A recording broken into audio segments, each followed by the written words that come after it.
Günaydın arkadaşlar.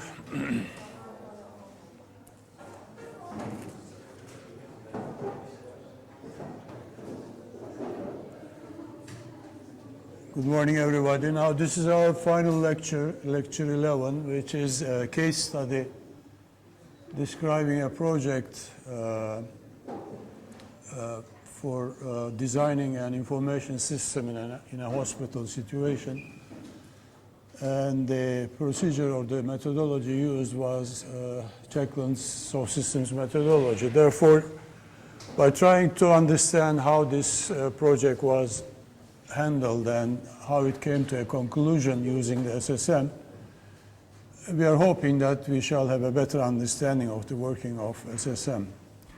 Now, the soft system methodology of Checkland and the other soft systems methodologies that we have only mentioned in our course are suitable for, as you know, complex problem situations or problematical situations in which it's not very clear how to proceed. And I told you that it is a safe bet or a safe method just to start any project, any type of industrial engineering or operational research project, assuming that it is going to be a complex problem rather than a straightforward hard-OR case. When you start in this way, after you proceed, for example, through the first phase of SSM, which is finding out about the situation, then you may end up with understanding that the situation is actually is a case of unitary purpose in which a functionalist approach is suitable. In other words, a hard-OR approach is sufficient, and then you can switch courses and proceed with your usual hard-OR methodology. But in the event that the problem appears to be more complicated or as complicated and complex as you assumed in the first place, then no harm is done and you can proceed with SSM. So SSM and methodologies, other soft methodologies like SSM are very, very powerful in this way. Now, the particular case study we're going to discuss is not a general one. I mean, here we do not really look at a general problematical situation, but a specific one involving the construction of an information system. I think we have a third-year course on information systems. I don't know what it is called now. We used to call it MIS, Management Information Systems course. I think it is Production and Service Information Systems or something like that. So you have some notion of what we mean by an information system, and it is an important area in which industrial engineers are employed in all over the world, and several of the graduates of our department are actually working in this area, information systems area. So it is interesting for us, even though it's not a general situation involving any type of problematic, it is also important in this respect for us. The second feature of the case is that it's taking place. It has taken place in England in what they call the National Health Service. Now, the National Health Service in England or in the United Kingdom is a very well-known, very famous service all over the world in terms of its being an example of a national health system. It was devised or designed and put into implementation many years ago after the Second World War. And it has been an example for other countries as well. And the information system problem takes place in this setting, in the National Health Service. That is also important and useful for us to obtain an understanding, or at least a preliminary understanding of the type of problems that are faced in health services, because health services are becoming more and more important as employers of industrial engineers in Turkey also. The systems design projects that our graduating students work in the final year that you will be working on next year, some of these projects originate from hospitals and other health institutions, which are complex organizations, and they have to deal with several problematical situations. In these settings, the role of the industrial engineer is becoming more and more important every day, and some of our graduates are working in the health sector. So health sector is a promising area of employment for industrial engineers. For that reason, again, the case is interesting. So what we are going to see in this case study are the following: a case study in information systems, which involves merging two hospitals. There are two hospitals in this case study, separate institutions, and they merge. You know what we mean by merge. They unite together to become a single organization. We discussed the situation and obtained insights for the SSM process. We discussed the organization of the SSM implementation in this setting. Find out and modeling is discussed, and information needs analysis are pointed out. And finally, we end up by drawing some lessons for SSM. These lessons are especially useful, as we shall see. Now, I don't know whether I will be able to complete this today. Well, tomorrow is holiday, so we don't have classes tomorrow. If I can't finish this today, I'll finish it next Wednesday, next week. And I would like you to attend the classes next week. Maybe in the remaining time we can have some exercises for you as an opportunity for you to improve your grade point averages, okay?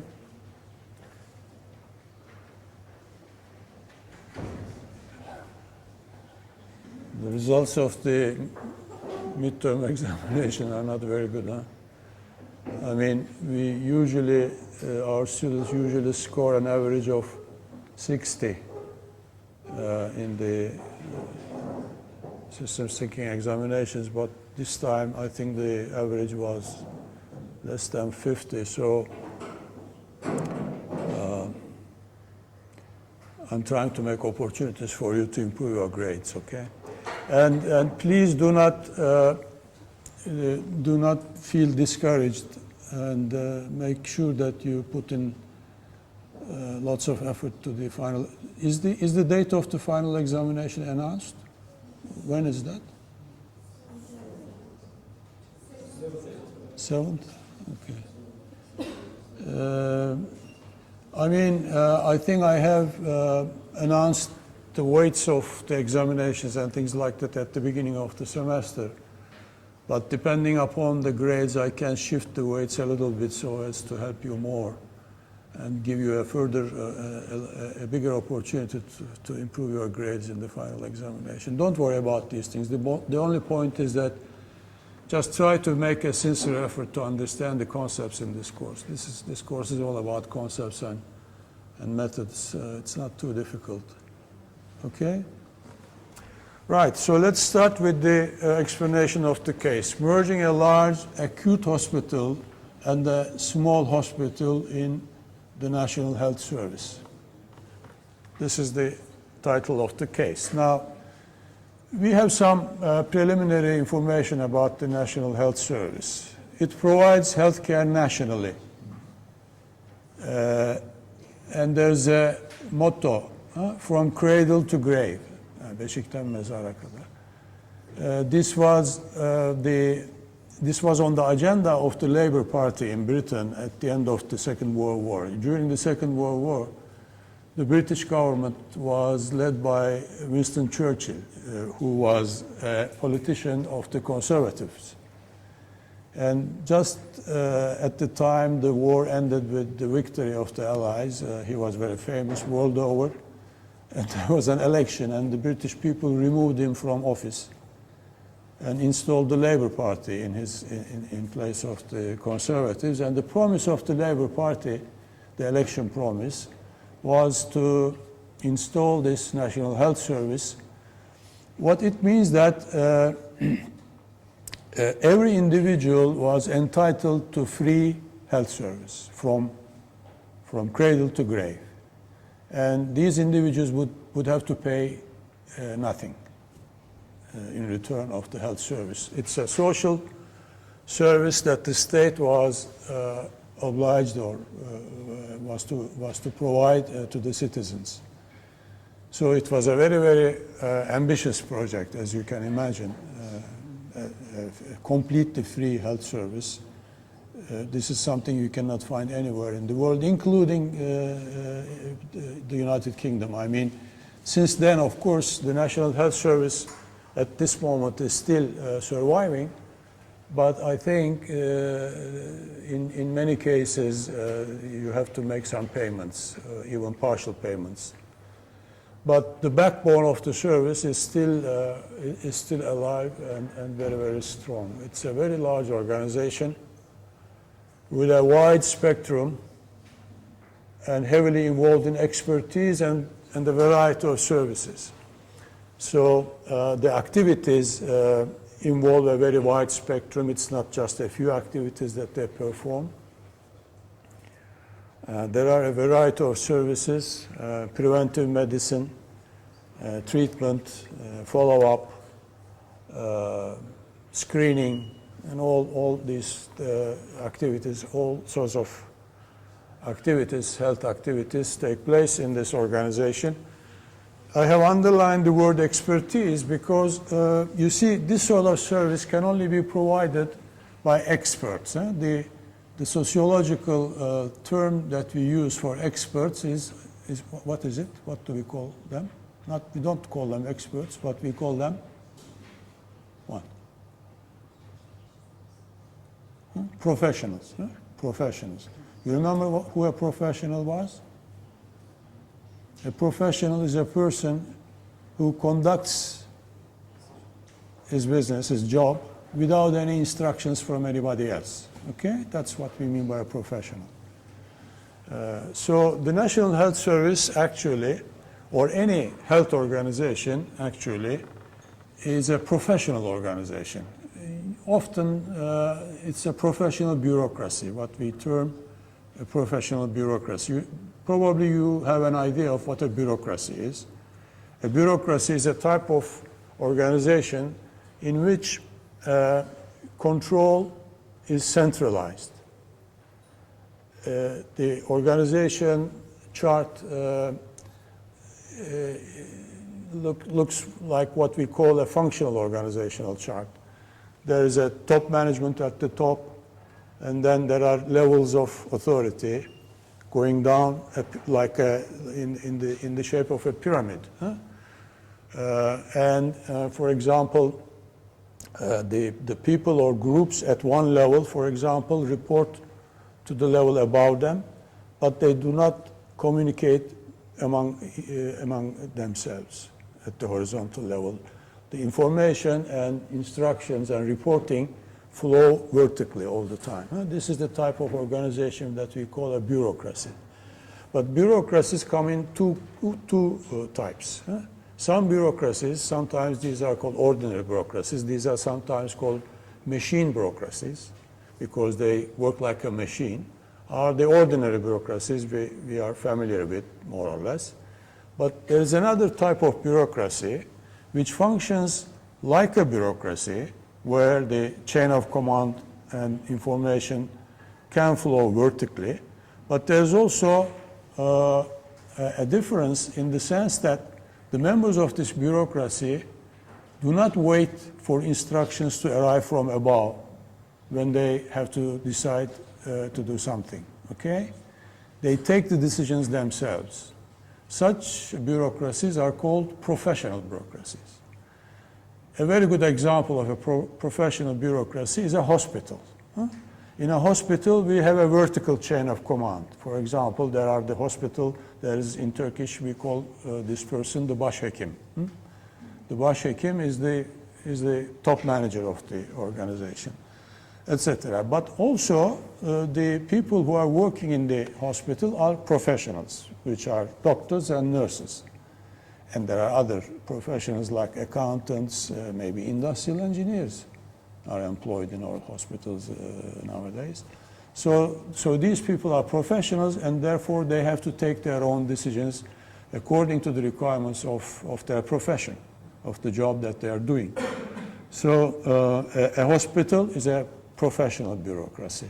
Other examples of professional bureaucracies are universities. This university is a professional bureaucracy in the sense that we have a president, we have, under the president, we have vice presidents, we have the deans, etc., and the department heads, etc. But at the same time, the teaching staff, the staff are professionals. And I mean, when I'm doing something here involving my responsibilities, I do not wait for any instructions. I take my own decisions, etc. So another example of a professional bureaucracy, a famous example in the literature, is a symphony orchestra. A symphony orchestra is a professional bureaucracy in which, of course, the chief of the orchestra is the top manager. There are other artistic directors, etc. And there's such an organization of chain of command organization. But on the other hand, of course, the artists, the musicians are professionals, and they don't have to be instructed about how to play their music. So professional bureaucracies are, in recent decades, some industrial organizations, which are usually machine bureaucracies, are changing into professional bureaucracies, probably. I'm not very sure about this, but for example, organizations in information, IT technologies, etc., the software companies, etc., look like as if they are professional bureaucracies rather than simple bureaucracies. I'm not very sure about this, but you understand the idea of a professional bureaucracy. So that's the reason why we have underlined expertise. It's important to understand this because this informs the rationale of the project itself also, this project, as we shall see. Now, when the NHS was established in the 1940s, in late 1940s, I think, it was welcomed enthusiastically, but of course, through the years, the expenditures tended to increase. You can imagine, you all know how expensive healthcare is. Healthcare is very, very expensive all over the world. And there are many, many policy issues in healthcare. Let me just give you some information not directly related to the case, because this is very important for industrial engineers to understand. In healthcare, the monies that you spend in healthcare have to be spent rationally, right? Everybody would agree to that. But what takes place in healthcare, you might remember this from the first ECOF article. Did I assign that article? I don't know. But ECOF, for example, makes a point of criticizing the American health system as not a health system, but a sickness system. Many healthcare systems all over the world can be criticized in this way. They are not really systems which try to preserve the health of the population, but which try to address sickness, illness. These two are not the same, you see. For example, if you spend, we had a professor from Hacettepe University invited here some two or 3 years ago, and he gave a seminar to the systems design classes explaining these problems. He said, for example, that if the government allocated a very small sum of money for preventive health, for screening, for inoculation, for vaccination, and aşılama ve tarama, which come under what we call preventive health, and önleyici hekimlik, then this could only represent maybe a few percent of the total health budget. If this few percents allocated to preventive health were increased to, let's say, something like 10%, etc., a very big improvement would be possible in the health of the population. But it is very, very difficult to convince both the government and, surprisingly, the health professionals that this is the correct policy.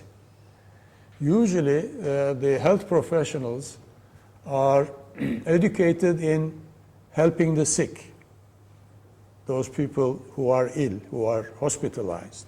So they cannot think in these radical, in these terms. So these difficulties, I think probably this is the most difficult health policy issue all over the world.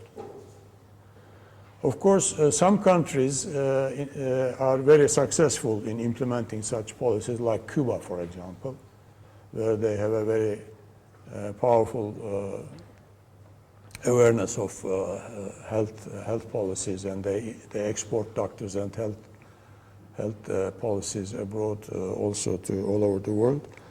And there are other probably countries, but this is a very real issue.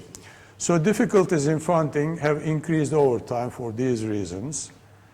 And attempts were made in the 1990s, maybe some 40 years after the establishing of the National Health Service, to improve efficiency and effectiveness, and to introduce some new understanding into the National Health Service in order to improve efficiency and effectiveness, especially the efficiency, because the costs were increasing all the time and the governments were finding it hard to fund the National Health Service as they used to do in the past.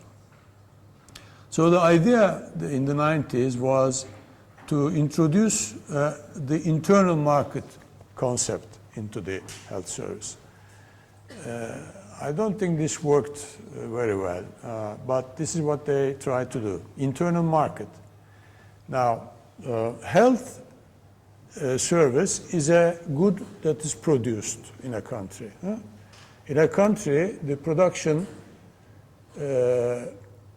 activities, the production processes anywhere produce two types of products, goods and services, as you know.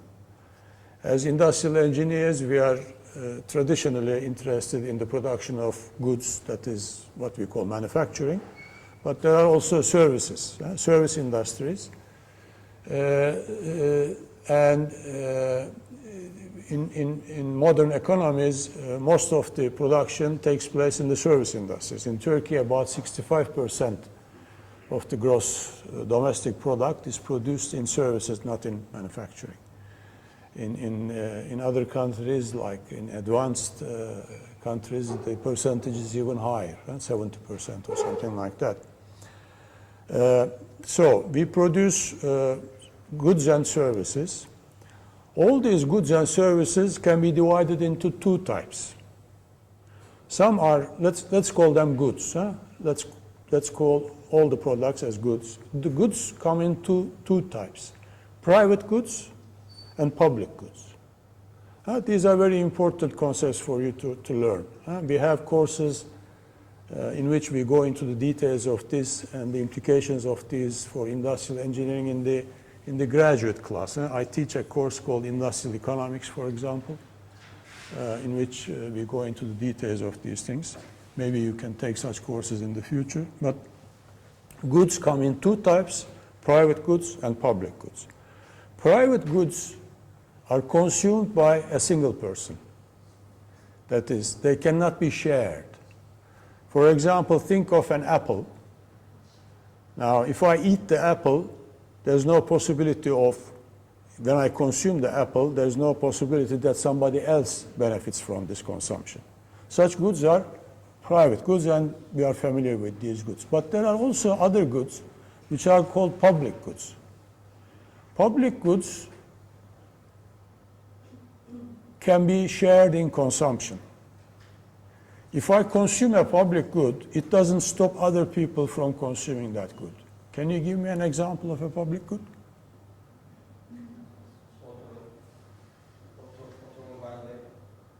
Fotomobile? You can say it in Turkish? Highways, okay.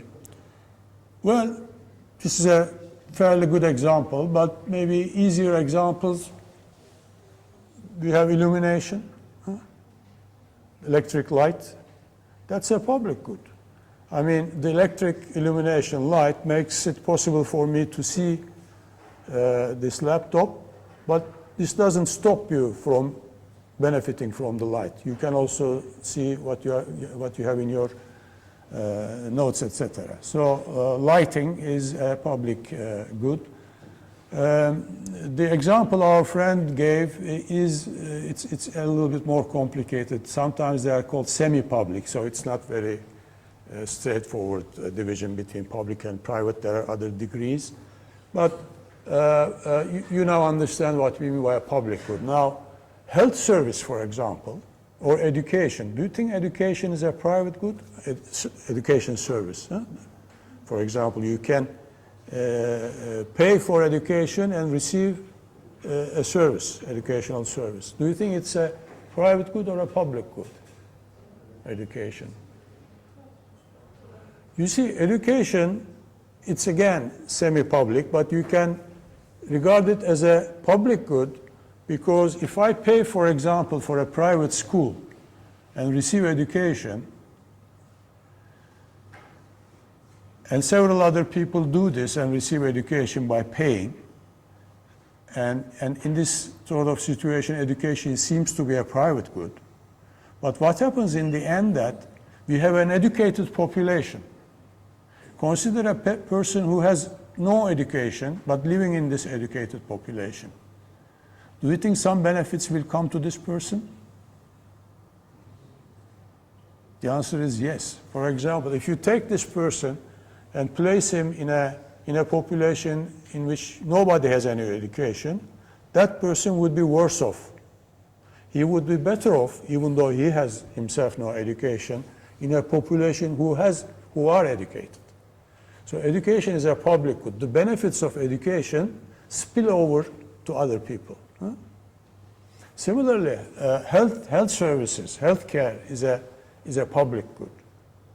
So treating healthcare as a private good and leaving the management of health services to the market in which private goods and also public goods are exchanged is problematical. So the idea of an internal market concept for this reason has been disputed and considered, and the discussion is still going on all over the world. Even in Turkey, the Ministry of Health is trying to put in some policies, and they also subscribe to this policy of market policies in healthcare. And since the population in Turkey is not well informed about these concepts, unfortunately, we don't have a useful and productive discussion of health policies in Turkey. But it is a very, very real problem. So the idea in the 1990s was as if within the National Health Service, a market would be created. This is not a real market, as markets go, but sort of an artificial market. How would this function? We explain it here. There would be purchasers and providers. There would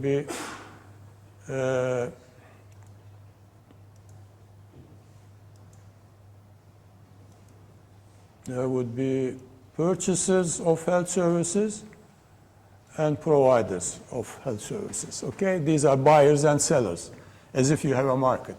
Health service is a commodity, it is a good, it is provided by a seller and consumed by a buyer, okay? The purchasers are the buyers and the providers are the sellers, producers and consumers. Now, who would be the buyers? The buyers would be the district authorities. The district authorities are like the ilçe sağlık müdürlüğü, something like that. The authority, the local authority of the local division of the National Health Service in a district. A district is it's a geographical area, okay? So district authorities, therefore, are the branches, the local branches of the National Health Service who must provide health services to the population living in that district. These people would purchase or buy the health service from providers. And these providers would be autonomous trusts. So these are not companies, but trusts. Why are they trusts? Because they are not real companies. They don't have shareholders. They are, again, other organizations within the National Health Service who provide these services. So the National Health Service would effectively be divided into two types of entities or two types of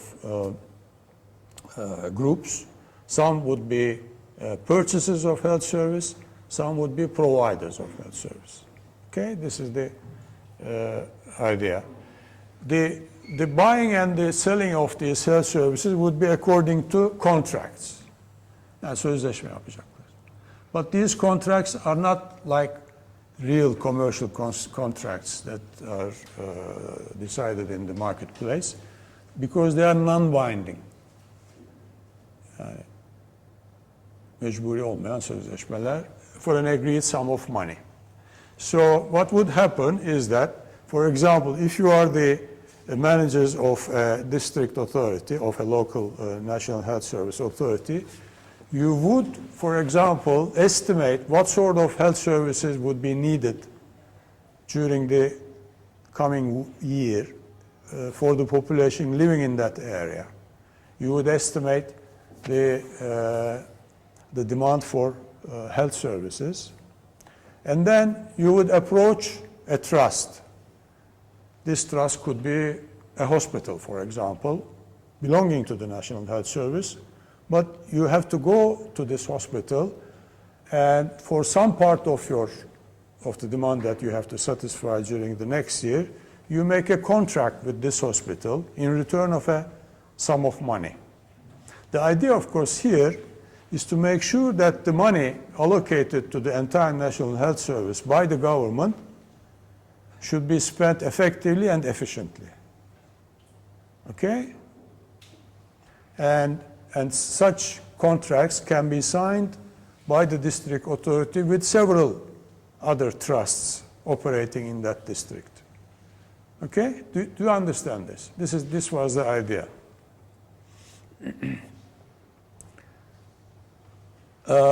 When, of course, this sort of procedures were put into implementation in the National Health Service, this created a lot of problems. Trusts, you can understand when we say trust, a hospital, for example.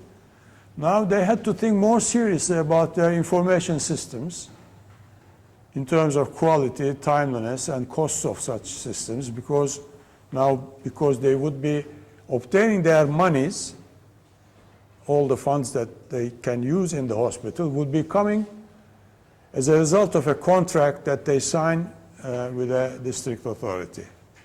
And therefore they have a limited amount of money, and in order to fulfill their obligations according to the contract that is providing the health services that they have signed for, they should be careful about their budgets. They should be careful about, and this creates a lot of new needs in terms of information. Now, the case is about an acute hospital. An acute hospital is a term I don't also know.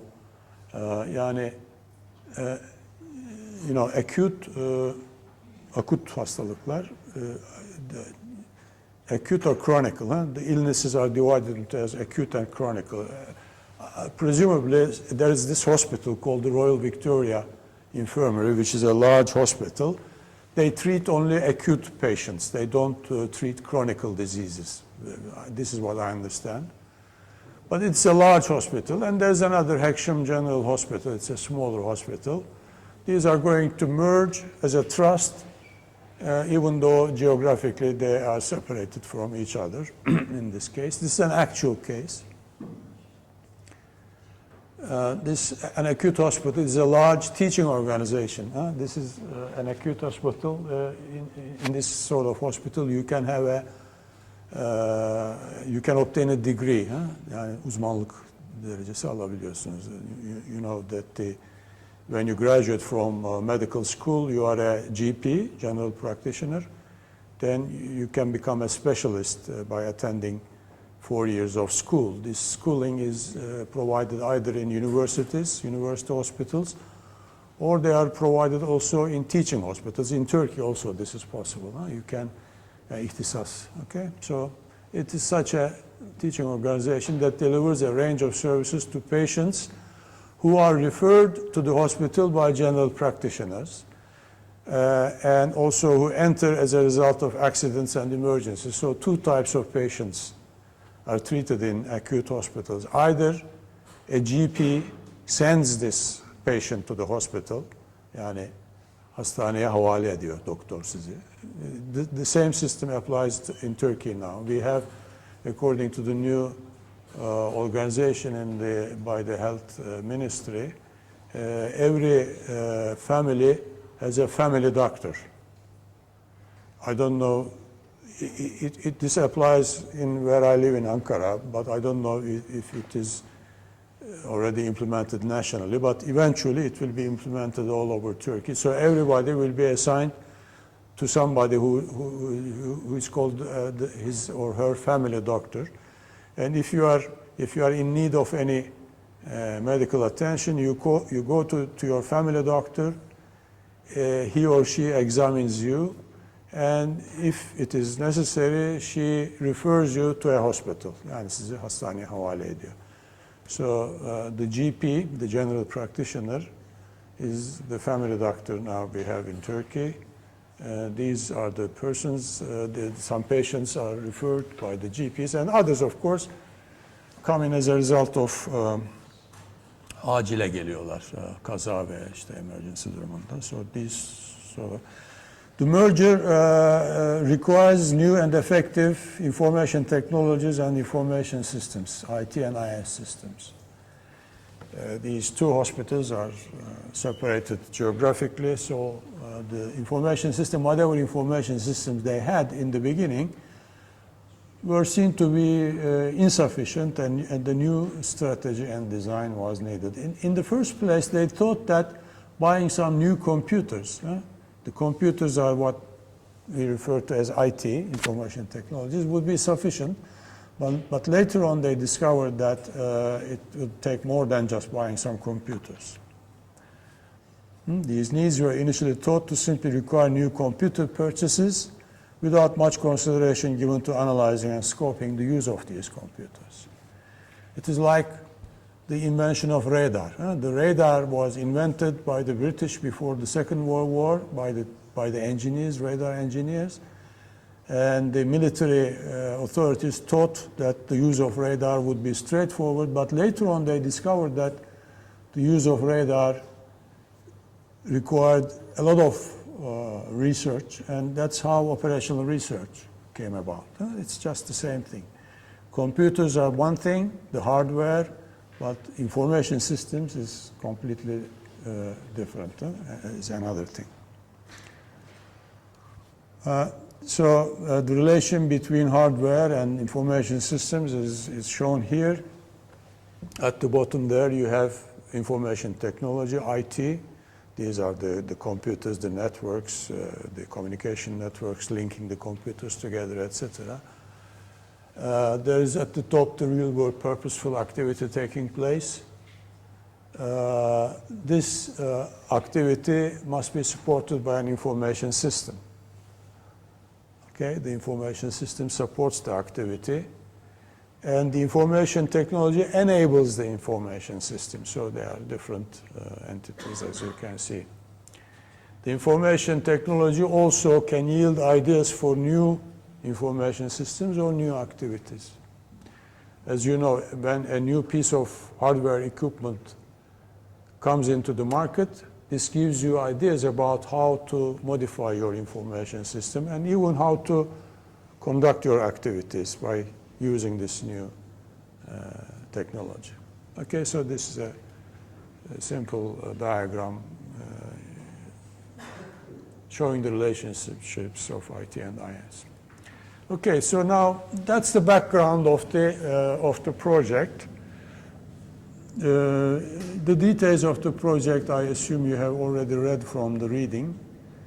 Please make sure that you go over all the readings again, because they will, I mean, many questions come from these readings in the examinations, as you have discovered in the midterm.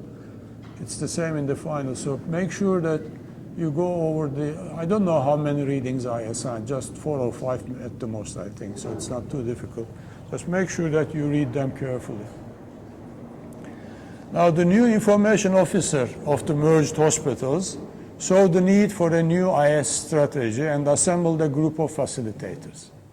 So this person, his name is mentioned in the case, was a competent professional. He saw that a new information system strategy was needed. So actually this case is about building a strategy, an information strategy. Most of the problematical situations involving soft systems, okay, end up in strategy building. Most problems addressed by soft systems are of a strategic nature, not an operational or tactical nature. I did not mention this before very much because it could lead to confusion, but most of the problems that we address by hard OR, by traditional OR, are often of an operational and a tactical type rather than a strategic character. So this was a strategic issue. SSM was seen as a suitable methodology to follow by the information officer. He knew about SSM from his readings or from some previous experience, and he thought that SSM would be suitable. Purposeful activity models, as you know, are the backbone of SSM. The core, the backbone of the SSM methodology is the construction of these purposeful activity models, which act as points of discussion and about coming to accommodation for action. So purposeful activity models had to play the key role in developing this new information strategy, according to the IO officer. He thought that research, the research to be conducted in the course of this project would have to be carried out by about 40 groups of hospital professionals. He estimated that there would be, this is a very large hospital, hundreds of people are working. 40 different groups of professionals would be formed, and as you know, soft methodologies are what we call action research methodologies. And action research is research, online research, conducted during you live the problematical situation, during the course of the problematical situation. Therefore, the research will be conducted by groups of professionals, not by IT or IS specialists. These groups would be groups of doctors, groups of nurses, accountants. Why accountants are mentioned? Well, because the idea here is to improve the efficiency of the spending in the National Health Service. And of course, these people who keep records of spending and budgets, etc., are other professionals, and they are important in this sort of setting. Okay, let me stop here. We can finish this next week.